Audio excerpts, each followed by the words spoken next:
actually some pastors, actually it was saying the pastors in Nigeria, if we put all of them together, they actually have the budget the same with the government. You're right. So it means that the pastors right now must be responsible for roads, for hospitals, for infrastructure development, because they are collecting that money from the community, and the community needs those services to come to church. So they need to provide them. I need a road to come to your church to give you money. Mm-hmm. And as a pastor, you fly in with your helicopter and you park there and you preach and you go back. And then we struggle in the dust. We are sick here. We need now a hospital. So the pastor himself must use the same money that he has collected and make services available to the people that are giving him the money. That's what a government must do. And in this case, where pastors are equal to the government, the pastors must be doing what the government is failing to do. Because they have the money free of charge. Nothing. No tax, nothing. I can't say it better than that. And that all that money is tax free. Yeah, tax free. Yes. Nothing. They don't pay anything. Yeah, tax free. Tax free. You're right. Because I know Jesus did not pay tithe. He rather paid tax.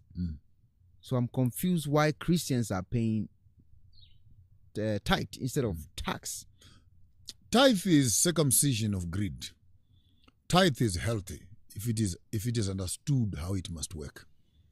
Tithe is returning some of the blessings the Lord has given you to the system that is looking after you spiritually. I'm starting from what it must be. Okay. Before I come to what it is not. Okay.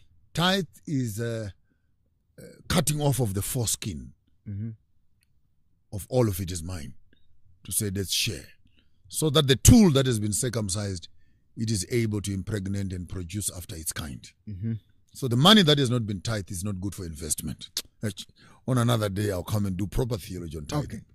But on the same breath, tithe, you don't tithe a seed. You tithe the profit after planting it.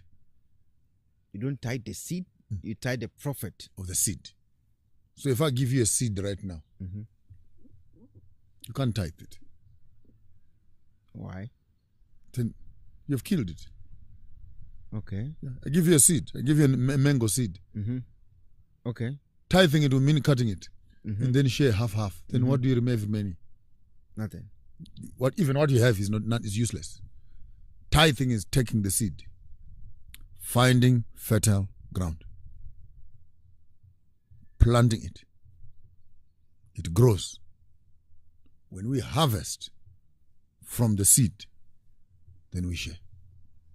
Your salary is a seed. Invest it. The profit from your investment, that's what you can share. So if I give you a cow right now, you can't tithe it until the 4th or 5th year, when it has reproduced 1, 2. On the 3rd year, this one is starting. And the following year, this one and this one and this one are starting. So tithing is not supposed to be done every month.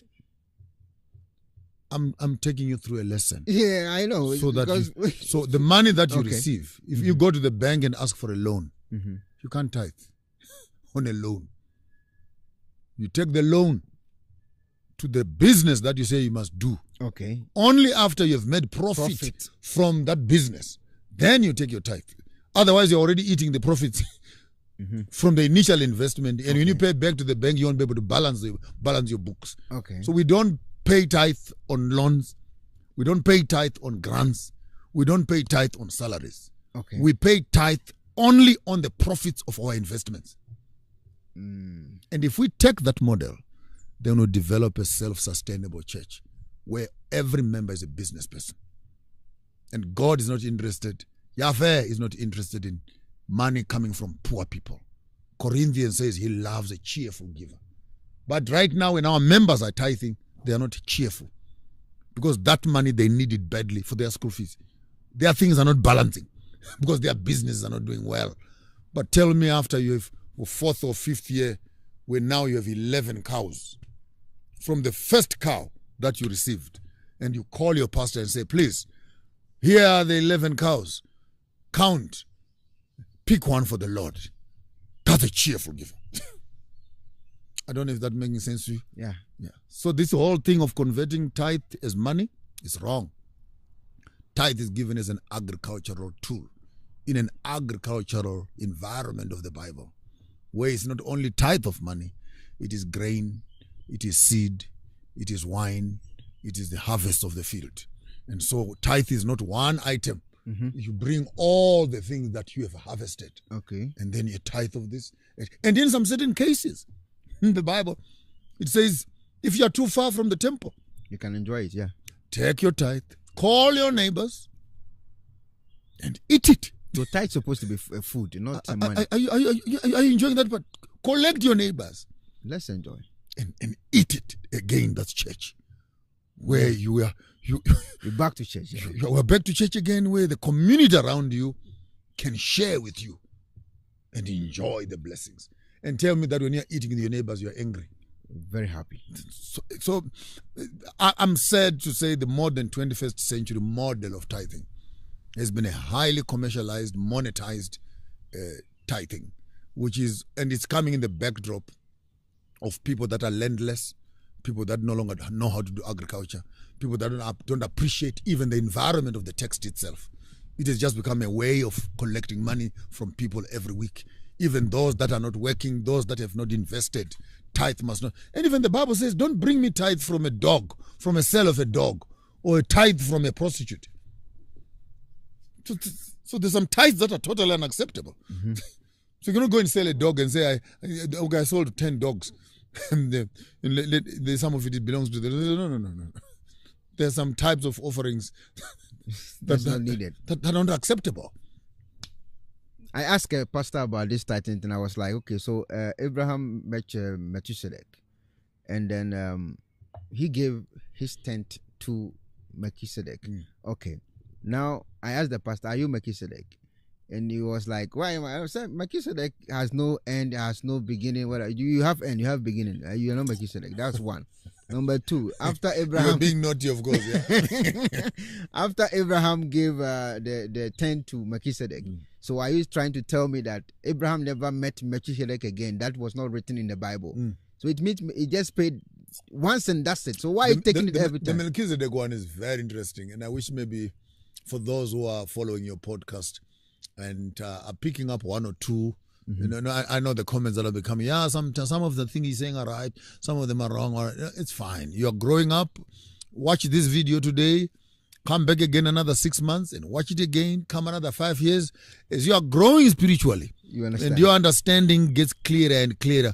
I hope before people die, we'll actually be able to come back and say, finally, I get it. Let's go to Melchizedek. Okay. Abraham goes to war. His brother has been taken captive, Lot, by 10 kings. Shipped, and Abraham hears it. Now, I want you to understand Abraham, which your pastors have never told you. Abraham was not a fly-by-night guy. He had soldiers in his own house, full army. So he marshaled his own army in his own house, set up to go and liberate his brother, fought the 10 kings, won the battle, collected the spoils, cattle, sheep, and goats, and took his brother and went back. It was while the army general, Abraham, the Abraham you never hear about. We always think of him holding a knife to sacrifice his son. You never saw the military side of Abraham. So when he was sitting in his tent, coming from war, and this is complicated, and put it on record, this is the first time tithe appears in the Bible. Abraham taught God tithe. He taught God tithe.